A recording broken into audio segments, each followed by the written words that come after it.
ఒక దేవుడికి రెండు పెళ్లిళ్లు ఎందుకు జరిగాయి? శ్రీ వెంకటేశ్వర స్వామి ఎందుకు లక్ష్మీదేవిని పద్మావతి అమ్మవారిని వివాహం చేసుకున్నారు? ఇది సాధారణ కథ కాదు, ఒక శాపం, ఒక విరహం, ఒక గొప్ప దైవ రహస్యం. అసలు లీల చెబుతున్నాను, చివరి వరకు వినండి. వైకుంఠంలో ఒకరోజు భృగు మహర్షి త్రిమూర్తులను పరీక్షించాలనుకున్నాడు. విష్ణుమూర్తి వద్దకు వెళ్లి ఆయన వక్షస్థలంపై కాలితో తన్నాడు. విష్ణుమూర్తి కోపపడలేదు.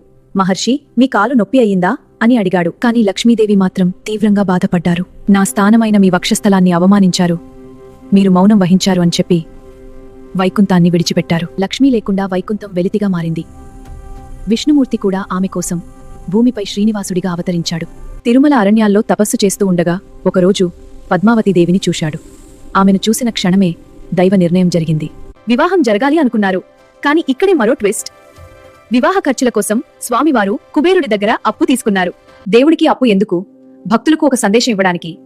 ధర్మబద్ధంగా సంపాదించాలి, తీసుకున్నది తిరిగి చెల్లించాలి. అందుకే ఇప్పటికీ తిరుమల హుండీలో మనం వేస్తున్న ప్రతి రూపాయి ఆ అప్పు తీర్చడానికే అని విశ్వాసం. ఇంకా పెద్ద రహస్యం తెలుసా? పద్మావతి ఎవరు? ఆమె కూడా లక్ష్మీదేవి అవతారమే. వైకుంఠ లక్ష్మి అంటే మనకు లోపలి శాంతి, భక్తి, ఆధ్యాత్మిక సంపదనిచ్చే దైవశక్తి.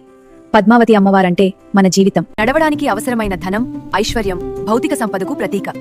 అంటే స్వామివారు చెప్పిన సందేశం ఆధ్యాత్మికత కూడా కావాలి, భౌతిక స్థిరత్వం కూడా కావాలి. శ్రీ వెంకటేశ్వరుడు ఈ రెండు శక్తులను కలిపి భూమిపై నిలిచాడు. అందుకే ఆయన నిలబడే స్వరూపంలో ఉంటారు. ఇంకా భక్తుల కోసం అప్పు తీర్చే వరకు ఉన్నారని విశ్వాసం. ఇది రెండు పెళ్లిళ్ల కథ కాదు, ఇది భక్తి, సంపద, ధర్మం కలిసిన దైవలీల. మీకు ఈ కథలో ఉన్న రహస్యం కొత్తగా అనిపించిందా? లైక్, షేర్, సబ్స్క్రైబ్ చేయండి. ఇంకా తిరుమలలో ఉన్న మరొక గూఢ రహస్యం తదుపరి వీడియోలో చెబుతాను.